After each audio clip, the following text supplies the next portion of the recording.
Many Peace Corps volunteers still work and live in remote geographic locales where the internet has yet to arrive or is economically out of reach for their communities.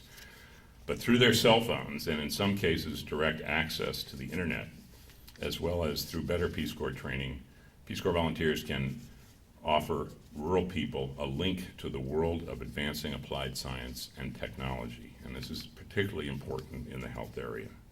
They do this as much by being good listening agents on behalf of their communities as by being good extension agents for the interventions now made available through development programs. And they can translate important information and knowledge, sometimes literally, into a language that is understood, appreciated, and ultimately trusted by the communities that they work in. So just as their predecessors did, today's volunteers strive to bridge the knowledge divide, particularly in health, but with some new technologies and new challenges. Country programs have advanced and counterparts know much more and are better connected. Communication technology and connectivity is advancing rapidly, but major challenges remain, particularly as knowledge grows so fast that it's hard to keep up with the state of the art, even with the great connectivity and other resources that many Peace Corps volunteers are acquiring today.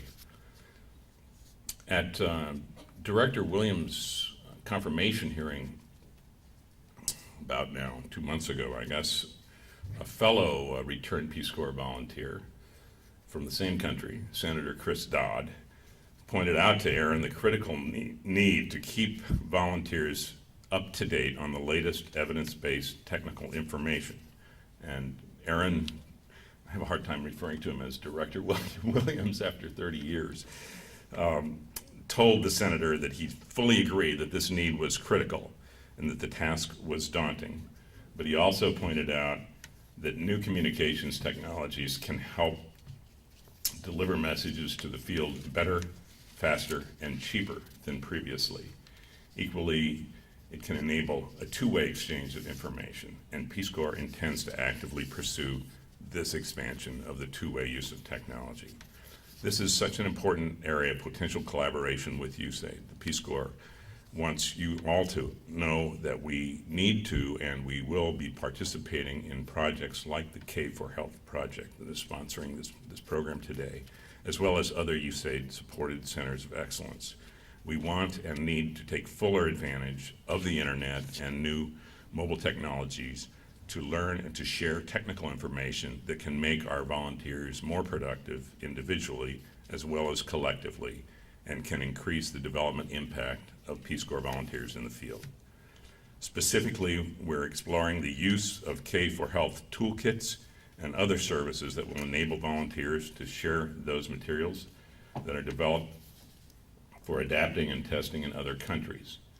I spent many hours in USAID working on continuity issues between predecessor and follow-on projects, and so I know that you all share my interest in developing, in knowledge sharing, both vertically from one project or PCV to a successor, as well as horizontally across countries and across country programs, the South-South sharing of information that Jim mentioned earlier.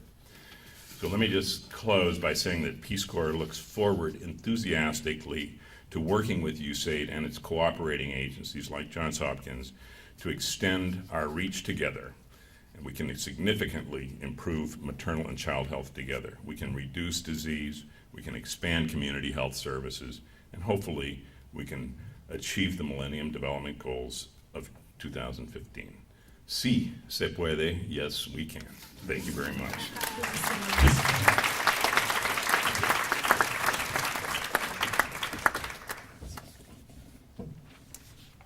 Thank you, Mr. Rhodes. As you can see, our next speaker is not Jim Shelton. Jim had to travel to Africa for us this week and extends his regrets that he is unable to be with us here today.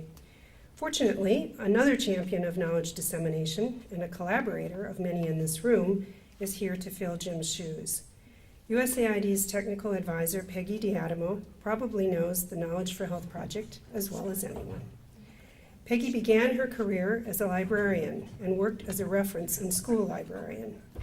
She joined Johns Hopkins University Center for Communications in 1991 and worked there until last year when she joined us as a Global Health Fellow. In addition to her library degree, Peggy also earned an MBA with a specialization in management of technology. She also served for many years as co-chair of HipNet, and at JHU, she led the team that guided much of the automation that the Info project implemented. She helped launch and manage the Implementing Best Practices Knowledge Gateway, which has become a successful platform for online forums with over 800 communities and 14,000 members. I'm very pleased to present Peggy D'Adamo.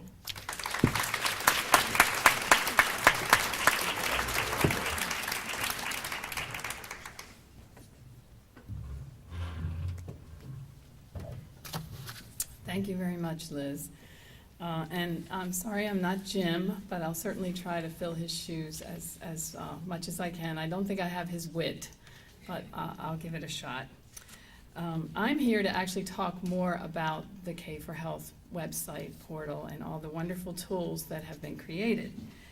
And I'd just like to start by saying, and this has been mentioned already, that we know that there is a time lag often between when successful practices or successful programs are identified and those get implemented really at scale in the field. And we're always trying to work to kind of achieve a situation where that time lag gets smaller. And I feel like many of the resources that you're going to see today will help contribute to that. In the case of health, especially, that time lag can actually make a life and death difference, and it certainly always affects health outcomes. Fortunately, as we've heard, or as we all know, that time lag is actually being significantly reduced by all kinds of new developments in technology.